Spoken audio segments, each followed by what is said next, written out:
Ele merece toda a honra, toda a glória. Se for para Ele, mais forte. Vocês fazem parte disso. Foi o Senhor que tocou em vocês. É o Senhor que tem atraído vocês. Só continue dizendo sim, não olhando para trás, porque ainda há muita coisa para fazer. Amém? Nós contamos com vocês aqui. Nós vamos ter agora um momento bate-papo com duas mulheres maravilhosas.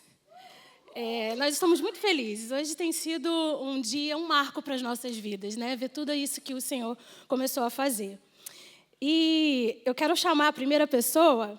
Ela é pastora da Lagoinha Matriz de Belo Horizonte, mãe do Luca, da Lara, da Lia e Live, esposa do pastor Flavinho. Nossa convidada é Isa Coimbra Marques. Vem aqui para o nosso bate-papo.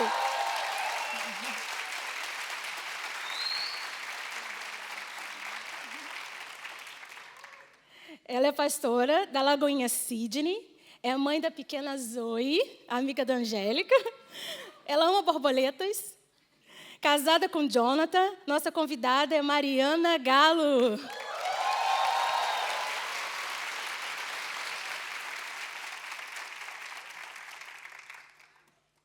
Bom ter vocês aqui, meninas. É um prazer recebê-las. Nós vamos bater um papo. Nós temos o relógio não a nosso favor.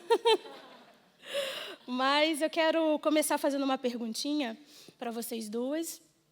Existem muitos desafios, né, na nossa caminhada, né, mas dentro do contexto de vocês, quais são os maiores desafios que as pessoas dentro do rebanho têm enfrentado, né, e quais são as respostas que vocês dão a esses desafios? Pode ser. Boa tarde, gente. Primeira vez que eu estou fazendo isso aqui, então relevem um pouco. Então, as maiores dificuldades que a gente percebe, assim, bem no início da igreja, principalmente, são pessoas que vêm do Brasil com as emoções abaladas, pessoas que vêm perdidas, tentando uma nova vida lá na Austrália, pessoas que acabam, por causa dessas emoções abaladas, desenvolvem bastante ansiedade. Então, acho que o principal que a gente vê são essa questão das emoções mesmo, instáveis. Boa tarde para todos.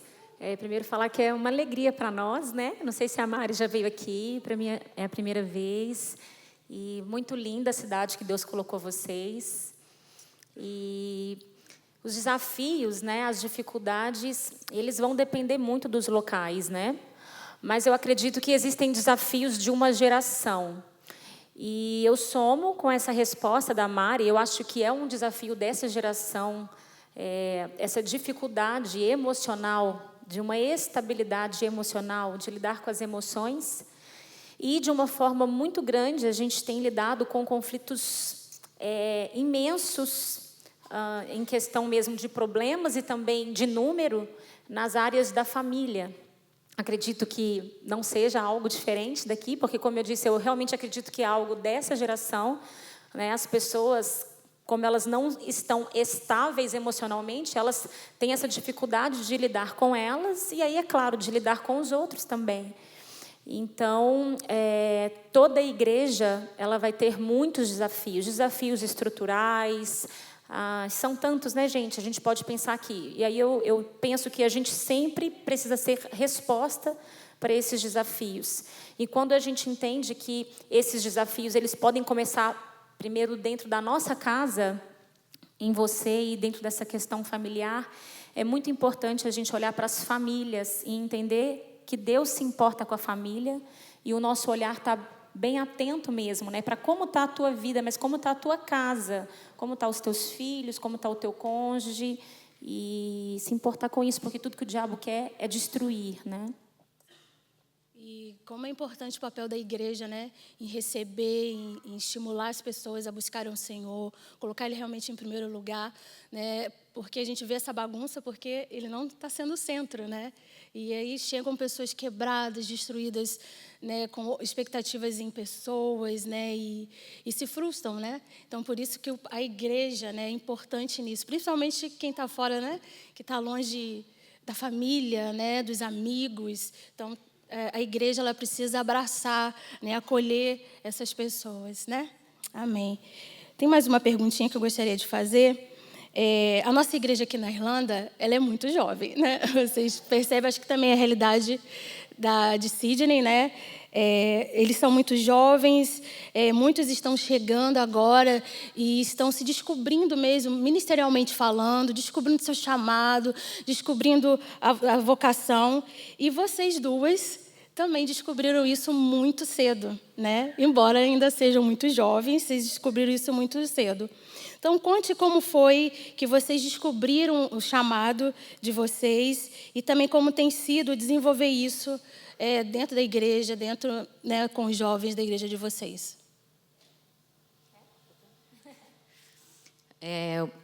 Eu descobri o chamado, realmente, sim, do Senhor, foi lá na Austrália.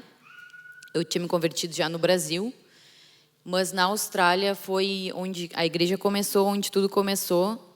No início, eu tentei fugir um pouco, né, obviamente.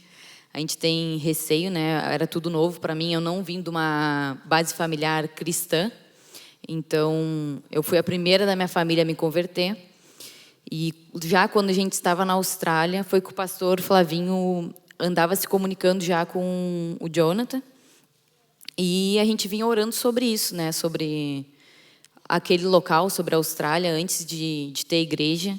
A gente tinha visitado outras igrejas lá, australianas, só que a gente parecia assim, nossa, não é isso, não é isso. Não que fosse errado a forma que eles faziam, é outra cultura, né? A gente não tinha esse fogo que a gente carrega, né? Então, a gente chegou a servir em algumas igrejas australianas, limpando, estando lá. E só que a gente tinha algo ainda que não faltava dentro de nós. E nessa aí do pastor Flavinho conversando com o Jonathan, foi que ele começou a falar assim, vocês comecem a orar para plantar uma lagoinha na Austrália, aí em Sydney. E no início, a gente entendeu do Senhor que não era a hora, né? E depois de alguns meses, eu acho que foi depois de 3 meses que isso tinha acontecido lá, a gente entendeu do Senhor, continuou orando, e foi assim, tá, chegou a hora, porque a gente estava realmente bem incomodado, o Senhor já estava nos chamando.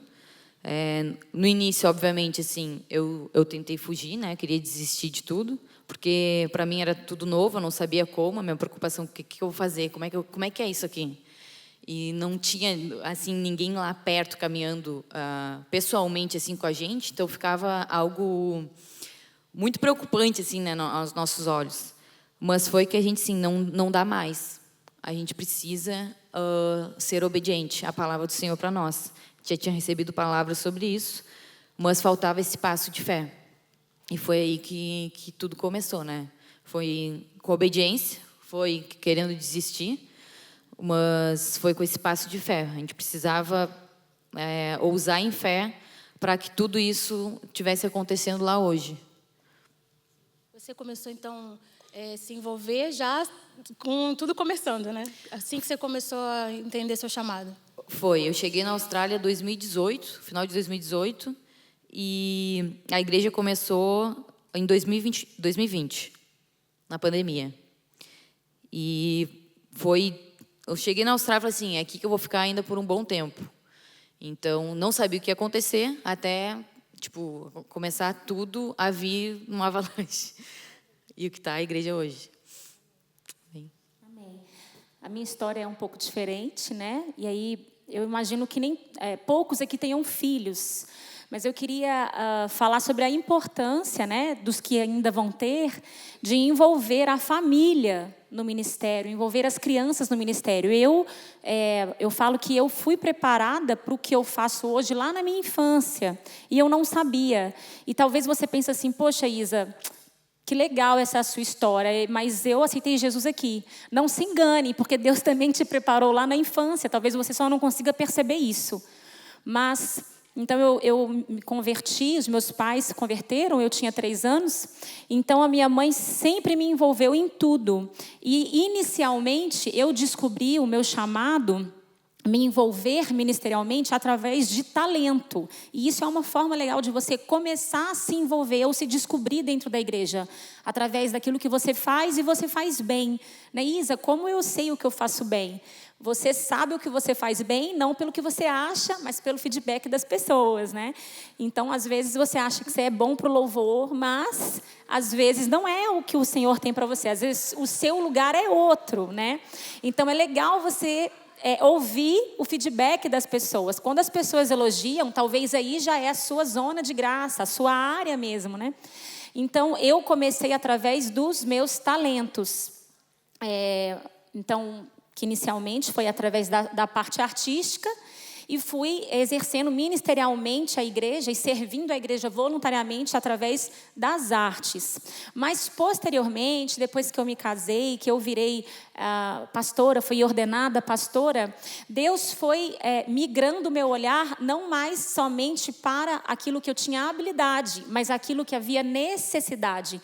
Então, eu quero destacar uma outra realidade aqui para como você pode se descobrir dentro de uma realidade ministerial. Sim, em cima daquilo que você gosta, mas que tenha aptidão, mas existem áreas de necessidades que Deus ele também capacita você para estar. Então, inicialmente, eu não me via como pastora, sempre líder, mas não pastora, é bem diferente.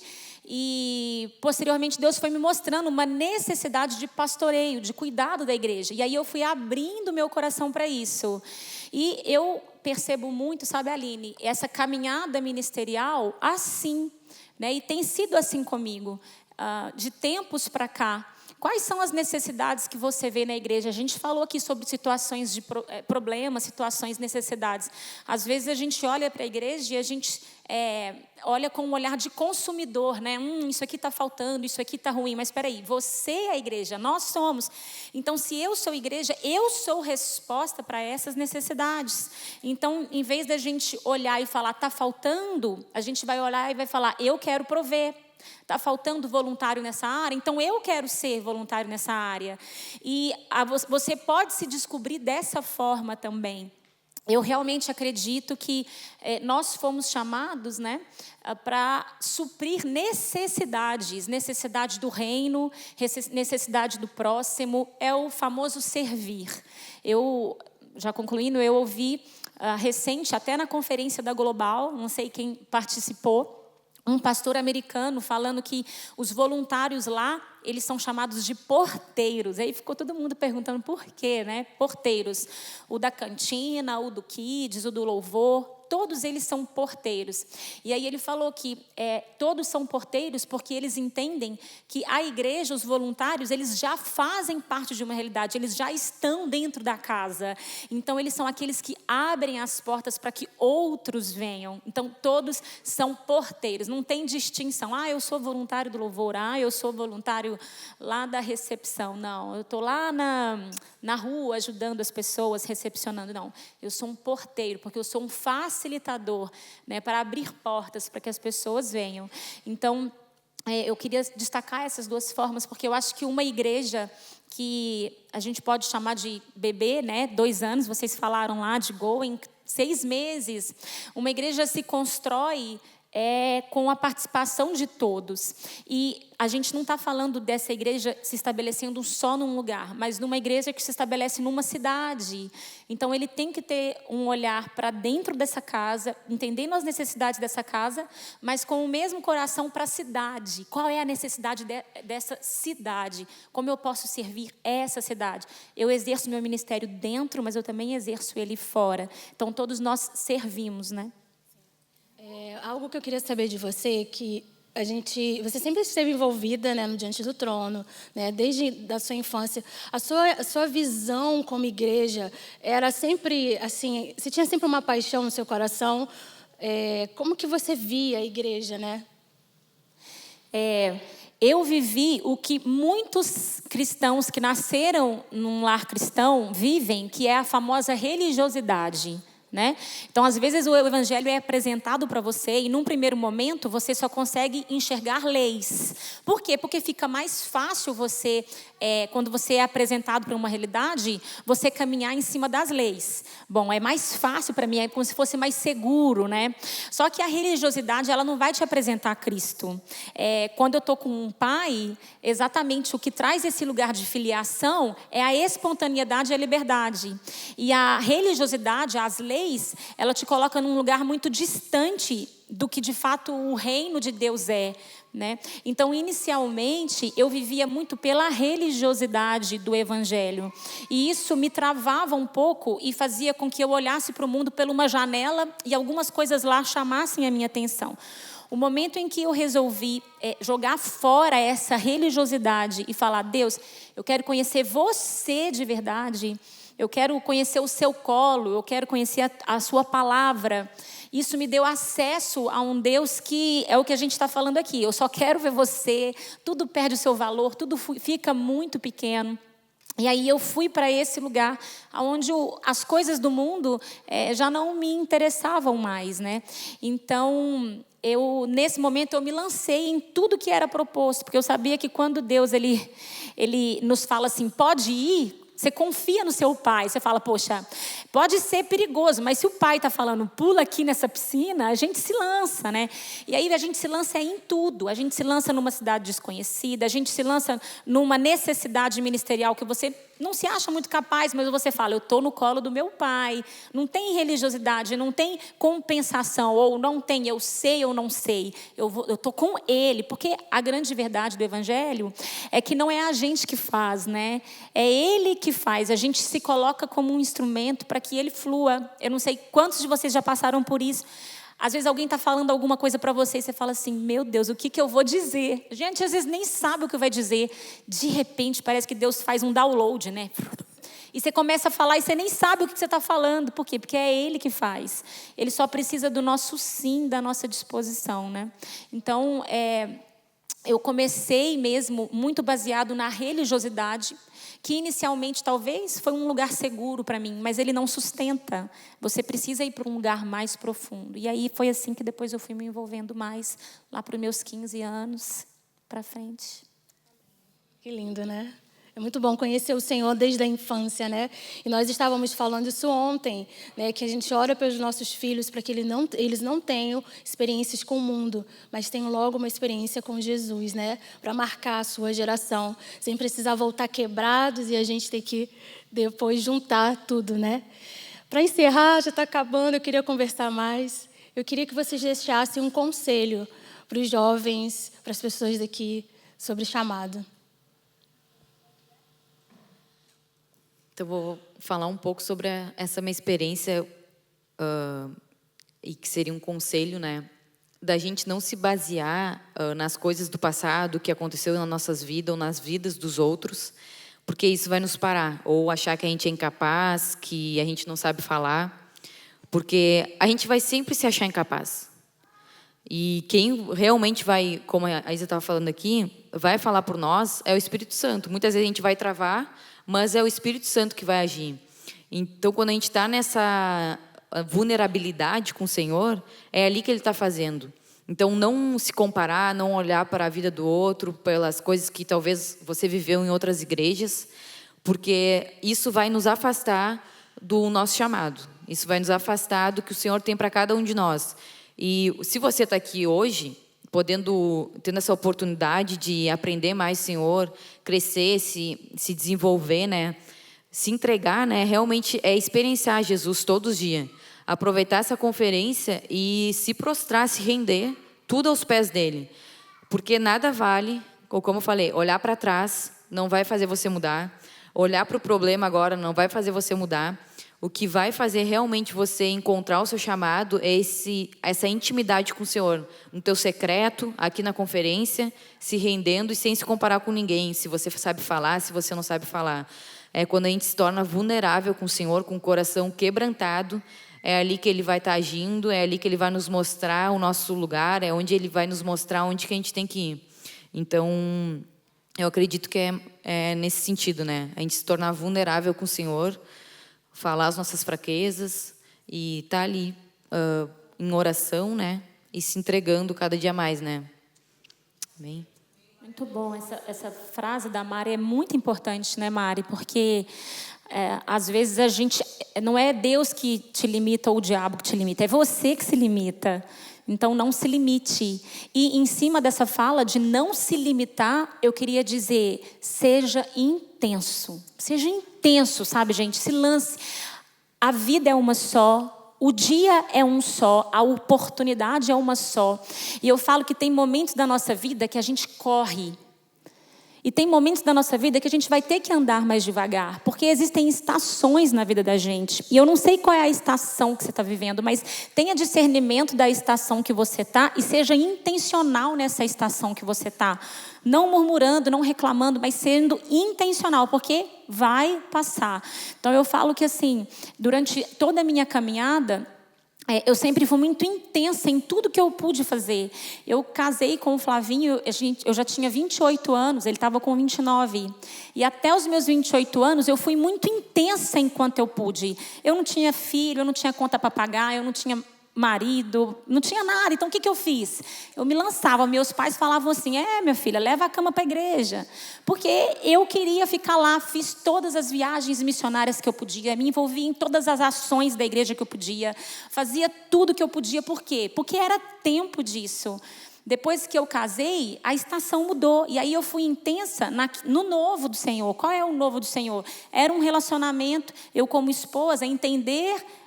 o meu papel de auxiliador ali e também, sem me anular, ele sempre me apoiando, eu também entendendo quem eu precisaria ser nessa nova fase. Nessa nova fase eu vou ser intensa. Então, já fiz missões quando era possível, de pegar mochilão e ficar 4 meses fora. Quando era possível, acompanhei e fui só acompanhante. Quando é possível, eu vou e eu prego. Quando é possível, é só lá em casa com os meus filhos, mas sejam intensos em tudo que Deus colocar na sua frente.